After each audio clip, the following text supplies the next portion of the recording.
Hello everyone, welcome once again to my YouTube channel.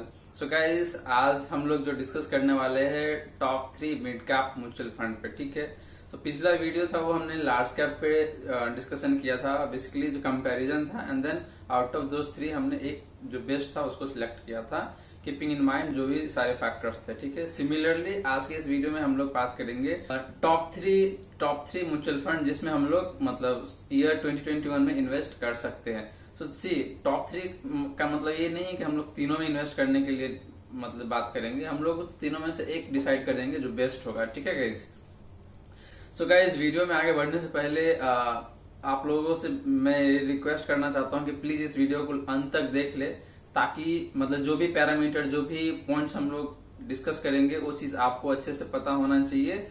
और last में जब हम तीनों में से कोई एक म्यूचुअल फंड जो सिलेक्ट करेंगे वो आपको पता होना चाहिए कि हम क्यों सिलेक्ट कर रहे हैं और किस रीजन से सिलेक्ट कर रहे हैं। ठीक है गाइस, और एक बात और गाइस, अगर आपने मेरा चैनल अभी तक सब्सक्राइब नहीं किया है तो प्लीज चैनल को सब्सक्राइब कर लीजिए और वीडियो को लाइक भी कर दीजिए। आपका लाइक ना मतलब बहुत मोटिवेट करता है हम लोगों को अच्छे से अच्छे कंटेंट डालने के लिए। ठीक है गाइस, और हाँ, अगर आपको इन बिटवीन अगर कुछ डाउट्स आता है या कुछ भी आपके दिमाग में चलता है कि कोई इशू कोई क्वेरी आता है तो प्लीज कमेंट सेक्शन में बताइए, मैं कोशिश करूंगा आपके कमेंट का रिप्लाई करने का। ठीक है गाइस, तो बढ़ते हैं हम लोग वीडियो में। ठीक है गाइस, सो जैसे मैंने बताया कि top 3 mid cap mutual fund that can be considered in 2021 for investment. ठीक है, so see here we will be doing a detailed comparison among the following 3 mid cap. Following means see guys, जो आपको जो पहला slide है इस पे दिख रहा होगा कि सबसे पहला फंड है वो है PGIM India mid cap opportunity fund, दूसरा है एक्सिस मिड कैप फंड और तीसरा है टाटा मिड कैप फंड। ठीक है गाइस, सो गाइस ये तीनों मिड कैप फंड ना हम लोगों ने सिर्फ डायरेक्ट लिए, जो डायरेक्ट स्कीम होता है ना उसका कंपैरिजन कर रहे हैं यहाँ पे। ठीक है, और इसको कंपैरिजन करने के लिए हम लोग बहुत सारे फैक्टर्स या पॉइंट्स है जिसको हम लोग कंसीडर करेंगे। ठीक है, सो पहला पॉइंट है last 1 year, 3 year and 5 year का performance, and then second point is asset under management, मतलब इन तीनों फंड्स का एसेट अंडर मैनेजमेंट कितना है उस चीज पे भी डिस्कस करेंगे हम लोग।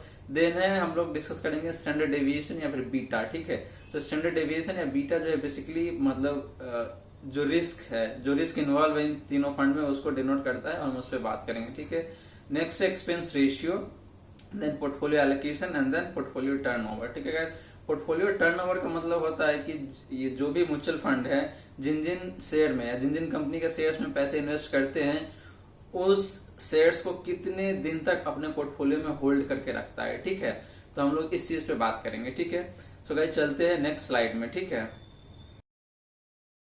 सो गाइस इस स्लाइड में हम लोग जो बात करेंगे वो बात करेंगे पहला पैरामीटर पे जो है हमारा last 1 year, 3 year and 5 year का परफॉर्मेंस। ठीक है, मतलब इन तीनों म्यूचुअल फंड का last 1 year, 3 year and 5 year में परफॉर्मेंस कैसा रहा है। ठीक है, तो हम लोग उसी पे डिस्कस करेंगे एंड कंपेयर करेंगे। ठीक है, तो अगर हम यहाँ पे लास्ट 1 ईयर का पहले देखते हैं रिटर्न्स, तो पीजीआई इंडिया जो है आपका, पीजीआईएम इंडिया जो है उसका नियरली लाइक 102.7% है।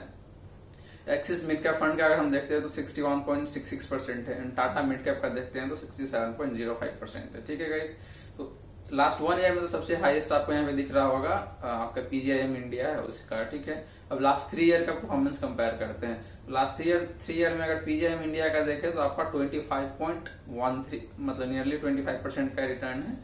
एक्सिस मिड कैप का देखें तो 22.11% है, नियरली 22% का रिटर्न यहाँ पे है। और Tata mid cap growth India का देखें तो ये 20% मतलब 20.27% के आसपास में। ठीक है, तो गाइज यहाँ पे अगर हम देखें तो क्लियरली जो आपका पीजीआईएम इंडिया है वो लास्ट 3 ईयर में भी मतलब इन तीनों से अच्छा रिटर्न दे रहा है। ठीक है, अब हम कंपेयर करते हैं लास्ट 5 ईयर का, तो लास्ट 5 ईयर में अगर हम पीजीआईएम इंडिया का देखो तो 21.65% है, एक्सिस मिड कैप फंड का देखो तो 21.32% है, and then Tata mid cap growth fund का देखो तो आपका 18% यानी 18.07% है। ठीक है, तो यहाँ भी अगर हम देखें तो क्लियरली मतलब इस केस में तो आपको दिख रहा होगा कि जो पीजीआईएम इंडिया है उसी का सबसे ज्यादा रिटर्न आ रहा है, क्योंकि इसका 21.65% है, एंड एक्सिस मिड कैप अगर आप देखो तो 21.32% है। ठीक है गाइज, तो यहाँ अगर हम last 1 year, 3 year and 5 year का परफॉर्मेंस को कंपेरिजन करते हैं तो Tata mid cap growth fund है वो तो रेस से क्लियरली बाहर ही हो जाता है। ठीक है, अब बात रहेगी आपका पीजीआईएम इंडिया का and then Axis mid cap fund का। अब इसमें हम देखते हैं कि कौन सा बेहतर है।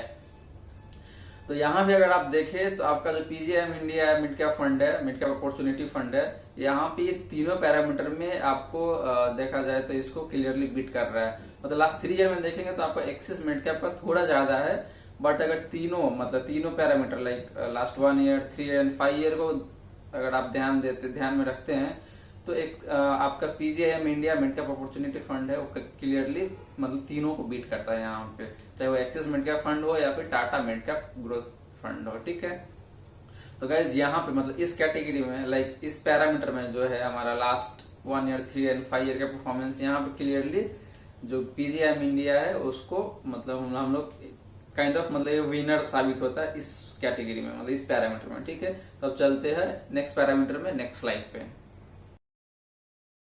सो गाइस इस स्लाइड में हम लोग जो बात करेंगे वो बात करेंगे एसेट अंडर मैनेजमेंट, जिसको हम लोग AUM भी बोला करते हैं। ठीक है, तो यहाँ पे स्लाइड में जैसे आपको दिख रहा होगा कि AUM एज ऑन 31 मई 2021 मतलब 2021 लाइक 31 मई 2021 में जो डेटा है हम लोग उस डेटा को ध्यान में रखते हुए कंपैरिजन किया है। तो यहाँ पे जो आपका पीजीआईएम इंडिया है, एक्सिस मिड कैप है और आपका टाटा मिड कैप है, तीनों का अगर टोटल एसेट अंडर मैनेजमेंट देखे तो ये आपका अराउंड 14,665.97 करोड़ है। ठीक है, अब इसमें से अगर आप देखेंगे इस पाई चार्ट में आपको दिख रहा होगा कि 81% है that is relating to Axis mid cap fund. ठीक है, उसके बाद आपका जो 11% है वो है आपका टाटा मिड कैप का, एंड देन 8% है वो है आपका पीजीआईएम इंडिया का। ठीक है, तो गाइस यहाँ भी अगर देखें तो सबसे ज्यादा जो एसेट अंडर मैनेजमेंट है वो है एक्सिस मिड कैप फंड का। ठीक है, अब मैंने लास्ट वीडियो में भी एक चीज बताया था आपको कि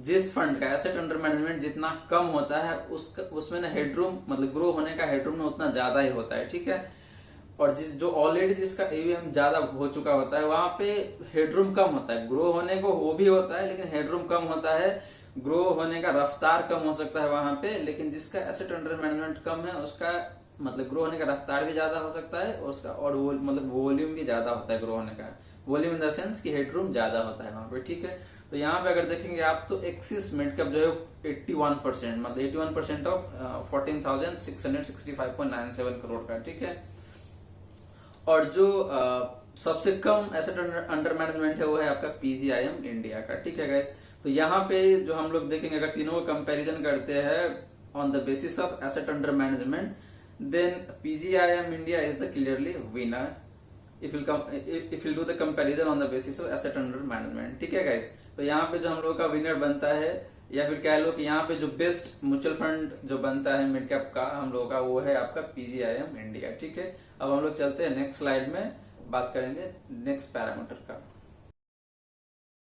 गाइस इस स्लाइड में हम लोग जो बात करेंगे वो बात करेंगे स्टैंडर्ड डेविएशन का और बीटा, मतलब एक पर्टिकुलर जो म्यूचुअल फंड है उसका स्टैंडर्ड डेविएशन क्या है पोर्टफोलियो का और बीटा क्या है। ठीक है, तो गाइस बीटा से जो मैं आपको अगर बता पाऊं तो बीटा जो है आपका एक sensitivity of the mutual fund को रिप्रेजेंट करता है। ठीक है, मतलब इन कंपैरिजन मार्केट मूवमेंट। ठीक है, अगर वही लाइक सपोज कि मार्केट का बीटा 1 है तो उसके कंपैरिजन में उस पर्टिकुलर म्यूचुअल फंड का बीटा कितना है, तो हमेशा जो बीटा लाइक 1 से नीचे जो बीटा होता है जिस भी फंड का उसको अच्छा माना जाता है, अगर 1 से ज्यादा है तो बीटा अच्छा नहीं माना जाता है, मतलब वो हाई रिस्की होता है, मतलब वोलेटाइल ज्यादा होगा वो फंड। ठीक है, अब लाइक बीटा 1 का मतलब क्या होता है और लेस देन 1 का मतलब क्या होता है और मोर देन 1 का मतलब क्या होता है। तो गाइस सी अगर किसी भी फंड का बीटा अगर लेस देन 1 है, सपोज किसी म्यूचुअल फंड का जो बीटा है 0.7 है, इसका मतलब ये है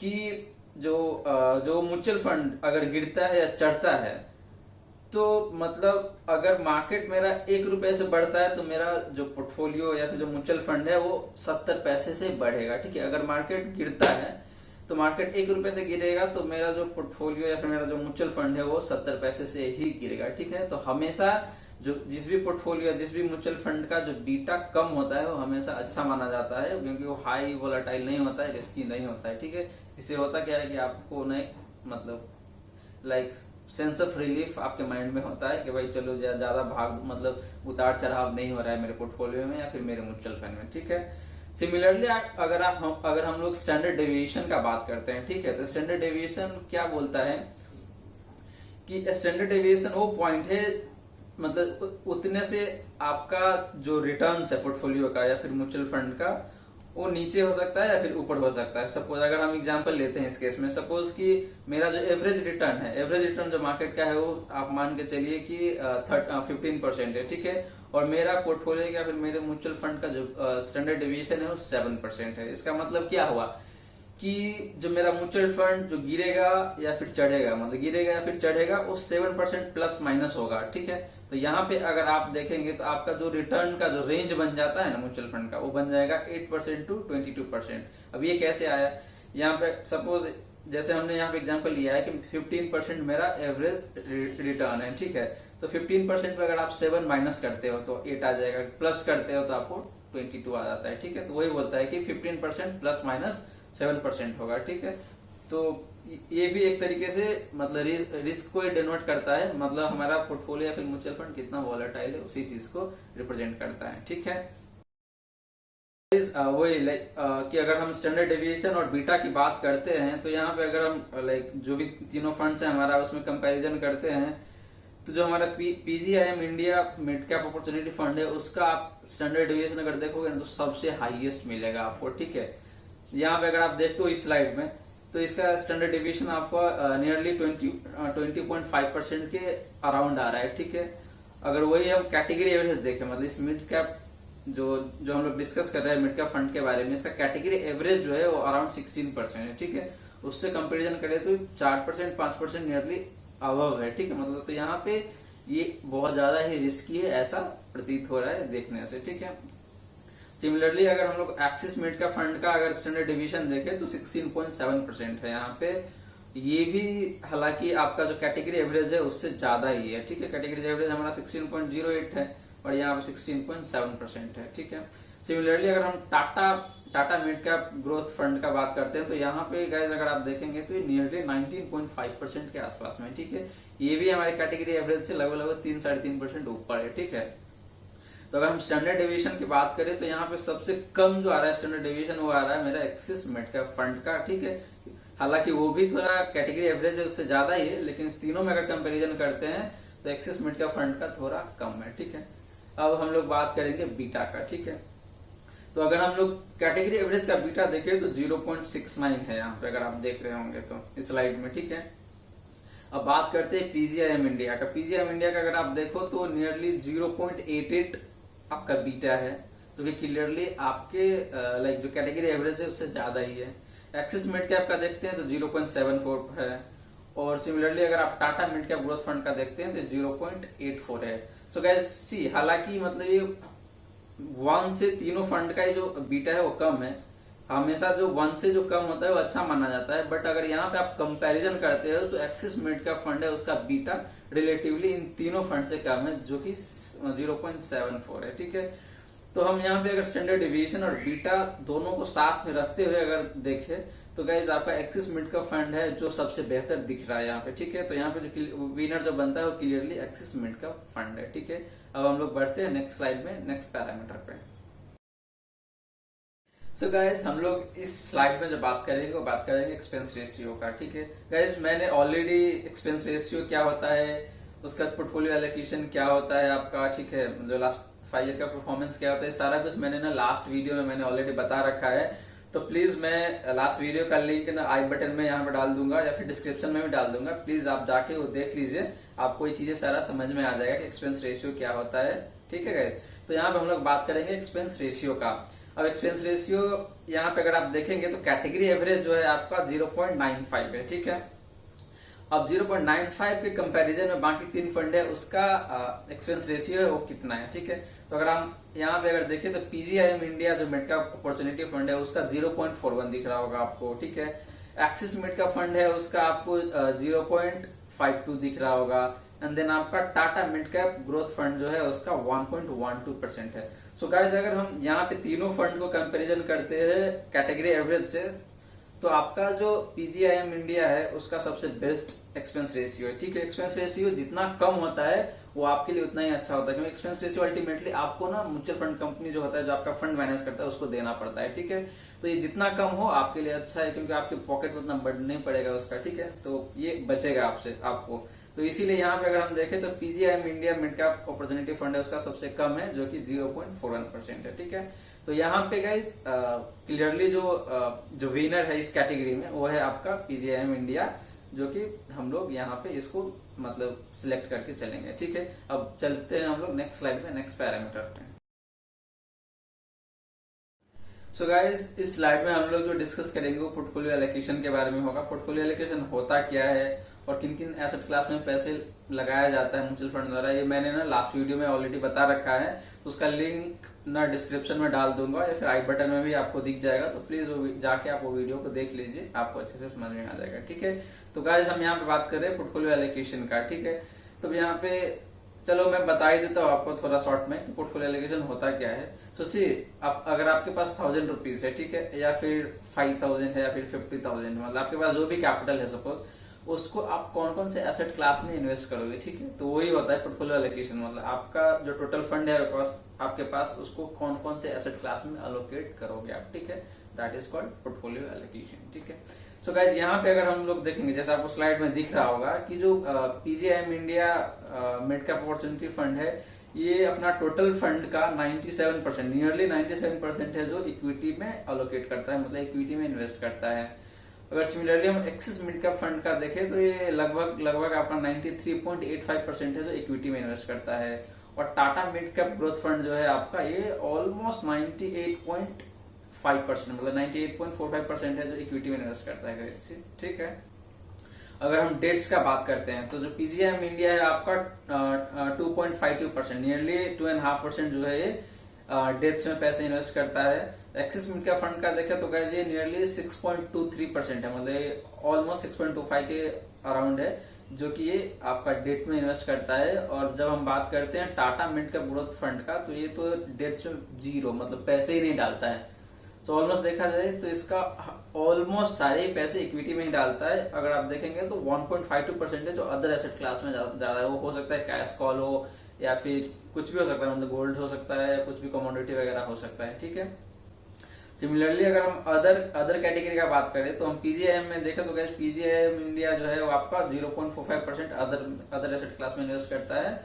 और एक्सिस मिड कैप फंड जो है वो तो अदर में इन्वेस्ट करता ही नहीं है। ठीक है, सो गाइस पोर्टफोलियो एलोकेशन के बेसिस पे अगर हम देखें तो कौन सा फंड बेहतर है यहाँ पे। ठीक है, तो गाइस अगर आप देखेंगे तो पीजीआईएम इंडिया है वो भी आपका सबसे ज्यादा इक्विटी में डाल रहा है, एक्सिस मिड कैप है वो भी इक्विटी में ही डाल रहा है, और आपका टाटा मिड कैप है वो भी इक्विटी में ही डाल रहा है। और इक्विटी में अगर आपका पोर्टफोलियो का सारा पैसा इक्विटी में है, इसका मतलब ये होता है कि आप ना मतलब रिस्क प्ले ज्यादा कर रहे हो। ठीक है, तो अगर हम इन तीनों फंड में कंपैरिजन करते हैं तो एक्सिस मिड कैप फंड जो है वो आपका समवेयर अराउंड 6.25% जो है ये डेट्स में भी डाल रहा है। ठीक है, और डेट्स में पैसे डालने का मतलब ये है कि आप डेट्स आपका पोर्टफोलियो में डेट्स का रेशियो जितना ज्यादा होगा आपका पोर्टफोलियो को मतलब बैलेंस उतना ही मिलेगा। ठीक है, तो अगर हम इन तीनों फंड को कंपेयर करते हैं तो मेरे हिसाब से यहाँ पे जो डेटा जो कह रहा है उसके हिसाब से अगर आप देखेंगे तो एक्सिस मिड कैप फंड ना सबसे बेहतर दिख रहा है। ठीक है, तो इस कैटेगरी में हमारा जो विनर बन रहा है वो है आपका एक्सिस मिड कैप फंड। ठीक है गाइस, तो अब चलते हैं नेक्स्ट स्लाइड में, नेक्स्ट पैरामीटर पे। सो गाइस अब हम लोग जो इस स्लाइड में बात करेंगे पोर्टफोलियो टर्नओवर का। ठीक है, सो गाइस सी पोर्टफोलियो टर्नओवर होता क्या है। सपोज अगर कोई mutual fund suppose 50 equity shares में या फिर 50 कंपनी के शेयर्स में पैसे लगाता है, तो पोर्टफोलियो टर्नओवर ये शो करता है कि उन जो 50 शेयर्स है उसको कितने समय तक जो म्यूचुअल फंड है होल्ड करके रखता है, मतलब स्विच नहीं करता है। ठीक है, तो ये होता है आपका पोर्टफोलियो टर्नओवर। ठीक है, तो अगर हम यहाँ पोर्टफोलियो टर्नओवर के बेसिस पर अगर कंपैरिजन करें गाइस, तो जो कैटेगरी एवरेज है पोर्टफोलियो टर्नओवर का वो है 110.55%, मतलब 110.55% जो है इसका कैटेगरी एवरेज है। ठीक है, अब अगर हम बाकी जो हमारा 3 म्यूचुअल फंड है उसको अगर हम देखते हैं तो गाइस जो पीजीआईएम इंडिया है इसमें अगर आप देखो तो 126% इसका पोर्टफोलियो टर्नओवर है। अगर हम एक्सिस मिड कैप फंड का देखते हैं तो 24% है इसका, और Tata mid cap growth fund का देखते हैं तो ये आपका 55% है। ठीक है गाइस, सो सी मतलब यहाँ पोर्टफोलियो टर्नओवर जितना कम रहता है इसका मतलब ये है कि वो पोर्टफोलियो या फिर वो म्यूचुअल फंड उतना ज्यादा स्टेबल होता है। ठीक है, तो हमेशा जिस फंड का पोर्टफोलियो टर्नओवर जितना कम है वो अच्छा माना जाता है। ठीक है, मतलब तो इसीलिए अगर यहाँ पे हम देखें तो सिंस कैटेगरी एवरेज 110 है और आपका जो पीजीआईएम इंडिया है वो सबसे ज्यादा है, कैटेगरी एवरेज से भी ज्यादा है 126%, ठीक है। और जो आपका एक्सिस मिड कैप फंड है और टाटा मिड कैप है, ये दोनों मेरे मतलब हमारे जो कैटेगरी एवरेज है उससे कम है, लेकिन एक्सिस मिड कैप जो है वो टाटा मिड कैप से भी कम है। तो गाइस यहाँ पे जो हम लोगों का जो क्लियरली जो बेहतर जो फंड जो दिख रहा है, म्यूचुअल फंड जो दिख रहा है, वो है आपका एक्सिस मिड कैप फंड, ठीक है गाइस। तो बढ़ते हैं नेक्स्ट स्लाइड में कंक्लूजन की तरफ। सो गाइस अब हम लोग आ चुके हैं कंक्लूजन पार्ट में, मतलब बेसिकली वीडियो का एंड पार्ट है, ठीक है। तो हम लोग यहाँ पे कंक्लूजन में देखेंगे कि हम लोगों का जो पैरामीटर हमने जो टोटल लिया था वो 6 पैरामीटर लिया था, ठीक है। जिसमें था कि last 1 year, 3 year and 5 year का परफॉर्मेंस, देन था हमारा एसेट अंडर मैनेजमेंट, देन था स्टैंडर्ड डिवीजन और बीटा, ठीक है, then expense ratio, then portfolio allocation and then portfolio turnover, ठीक है गाइस। तो अगर हम देखें तो लाइक हमारा last 1 year, 3 year, 5 year performance में जो हमारा सबसे बेस्ट म्यूचुअल फंड था वो था पीजीआईएम इंडिया, ठीक है। तो पीजीआईएम इंडिया पहला कैटेगरी में निकल गया। एसेट अंडर मैनेजमेंट में भी देखें तो पीजीआईएम ही हमारा 1 नंबर था। देन अगर हम स्टैंडर्ड डेविएशन की बात करें तो स्टैंडर्ड डेविएशन में आपका जो एक्सिस मिड का फंड था वो ज्यादा बेहतर था, ठीक है। उसके बाद अगर हम एक्सपेंस रेशियो का बात करते हैं तो उस केस में आपका पीजीआईएम इंडिया ही था 1 नंबर। एंड देन अगर हम बात करते हैं पोर्टफोलियो एलोकेशन का तो गाइस पोर्टफोलियो एलोकेशन के केस में हमारा एक्सिस मिड कैप फंड था, ठीक है। एंड देन अगर बात करते हैं पोर्टफोलियो टर्नओवर का तो उस केस में भी एक्सिस मिड कैप था, ठीक है। तो गाइस यहाँ पे चीजें ना टाई हो रहा है, मतलब 3 कैटेगरी में आपका पीजीआईएम इंडिया है जो नंबर 1 बन रहा है और 3 कैटेगरी में आपका एक्सिस मिड कैप नंबर 1 बन रहा है, ठीक है। तो यहाँ पे दोनों फंड अच्छे हैं, लेकिन अगर आप देखेंगे तो जो एक्सिस मिड कैप फंड है वो आपका थोड़ा कम रिस्की दिख रहा है, मतलब मिड कैप कैटेगरी में होने के बावजूद भी ये कम रिस्की है। और जो आपका पीजीआईएम इंडिया है वो थोड़ा हाई रिस्क की है। तो हाई रिस्क की म्यूचुअल फंड होने का अलग फायदे है और मतलब नुकसान है, ठीक है। अगर आपने लाइक पीजीआईएम इंडिया में अगर आप पैसा इन्वेस्ट कर रहे हो तो वहां पे जो रिटर्न आने का चांसेस हो ज्यादा, मतलब ज्यादा रिटर्न आने का चांसेस है आपका। और अगर आप एक्सिस मिड का फंड में देखते हैं तो भले ही थोड़ा सा रिटर्न कम है, बट यहाँ पे रिस्क कंपेरेटिवली कम है पीजीआईएम इंडिया से, ठीक है गाइस। तो अगर आपको लगता है कि जो एक्सिस मिड का फंड में जो रिटर्न मिल रहा है उतने से आप संतुष्ट हो या फिर सेटिस्फाई हो तो आप जा सकते हो एक्सिस मिड कैप के साथ। मैं अगर होता तो मैं एक्सिस मिड कैप फंड के साथ ही जाता, क्योंकि गाइस मतलब ज्यादा रिटर्न एक्सपेक्ट करके और ऐसा ना हो कि मतलब आपका जो कैपिटल है वो भी मतलब डूब जाए, मतलब ऐसा नहीं होना चाहिए। तो मेरे हिसाब से यहाँ पे जो आपका एक्सिस मिड का फंड है वहां पे जाना चाहिए। बाकी आप किस में इन्वेस्ट कर रहे हो, मतलब पीजीआईएम इंडिया में या फिर एक्सिस मिड कैप फंड में, या अपने मतलब आप खुद एक बार खुद से रिसर्च करो और अपने एडवाइजर से सलाह लेके करो। और हाँ, अगर कोई दोनों फंड में से कोई एक चूज कर रहे हो तो कमेंट सेक्शन में जरूर बताना। और गाइज इसके अलावा अगर आपके मन में कोई डाउट या कोई क्वेश्चन या फिर कोई इश्यू अराइज होता है तो प्लीज कमेंट सेक्शन में बताइए, मैं कोशिश करूंगा आपके जो भी क्वेरी या क्वेश्चन होगा उसको रिप्लाई करने का, ठीक है गाइज। सो आज के लिए इतना ही। Thank you so much for watching my video. Will see you in the next video. और गाइज नेक्स्ट वीडियो में हम लोग एक बात और जो डिस्कस करने वाले हैं वो काफी लाइक ये है कि हम लोग फिक्स डिपॉजिट पे बात करेंगे कि मतलब आज के समय में आपका जो फिक्स डिपॉजिट है उसमें पैसे डालना कितना रेलेवेंट है आपके लिए, और क्या फिक्स डिपॉजिट में पैसा डालना मतलब क्या वेल्थ डिस्ट्रक्शन है या फिर वेल्थ इरोजन है, ठीक है। तो हम इस टॉपिक पे बात करेंगे कि लाइक फिक्स डिपॉजिट करना चाहिए कि नहीं करना चाहिए, ठीक है गाइस। तो thank you so much for watching my video. Will see you in my next video. Thank you so much.